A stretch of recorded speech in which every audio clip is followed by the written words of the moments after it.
most part, I am trying my best to hold it together. It's extremely frightening. It's scary. I feel so displaced and not being able to communicate with the outside, with family. It's scary. What is your neighborhood like right now? There's no neighborhood. There's nothing here. We are actually sitting in a car now, just trying to figure out what's the next step.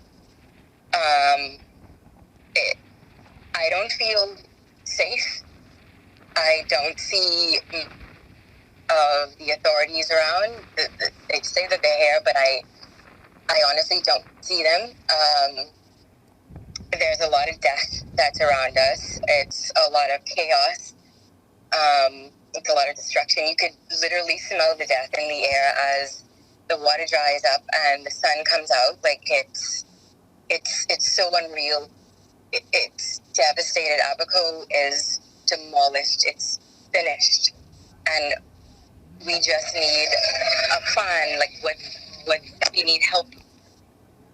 We need help. We need to evacuate. We need to get out of here. We don't understand what's happening. We need to leave. Have you seen signs of police, the Coast Guard, anybody coming? We've seen the Coast Guard come back and forth for the past few days.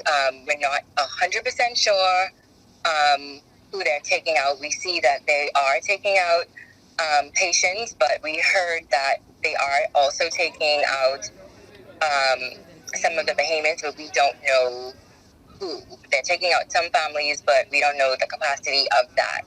We've seen a few Defense Force officers, but the presence of the Defense Force officers, I'm sorry to say it, but it's not being felt. I just want to show you a moment that happened yesterday in the Oval Office. President Trump was trying to prove that Alabama was in harm's way, that Hurricane Dorian was heading to Alabama. So he held this event in the Oval Office, which shows the official National Weather Service projection.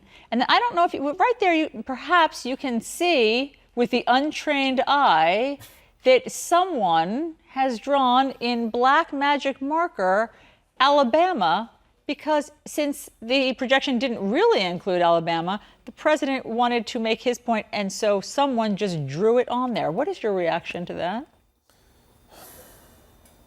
I'm really worried about it. I feel sorry for the president. And that is not the way we should feel about the most powerful figure in this country. Somebody on whose wisdom and judgment our lives literally depend. I don't know if he felt it necessary to pull out a Sharpie and change the map. I don't know if it was one of his aides believed they had to do that in order to protect his ego. No matter how you cut it, this is an unbelievably sad state of affairs for our country. If our presidency is not in good shape, then our country is not in good shape. And on one level, it's laughable. On another, it is exactly why we've got to do something different. And by the way, I also think it's why you're seeing a lot of independents and people who have voted Republican over the years saying, you know what? This has become something we've all got to pull together and create an alternative to, because we just, as a country, cannot go on with these. This is humiliating. This is an embarrassing moment for our country. And we seem to see a new national embarrassment every day. It only became legal, as you know, I just got engaged. It only became legal for me, people like me, to be married in June of 2015, not so long ago. People can still lose their job because of their sexual orientation. People still get killed because of it. I don't know if people walk up to, many people, I'm sure it does happen, and say, you're straight, and therefore I want to get rid of you, or I'm going to kill you. If you look at some of the toxic things that are said online about people, members of the LGBTQ community, if you look at the criticism of me, go on any social media site, any criticism, a lot of it is rooted in homophobia. That's the first thing they talk about and they say.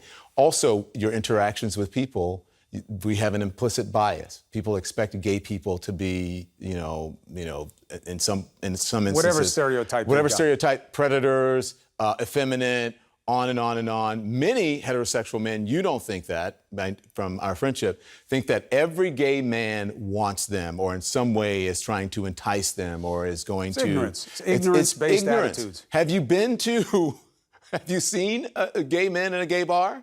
Straight guys? Like, yes. They're all jacked and ripped, and they're amazing. We don't not all of them. want you. Not all of them. No, you bet. Well, not all of them. You haven't seen you. Quid pro demonstrato. Some people don't have that much to prove. You know what I'm saying? Mm-hmm.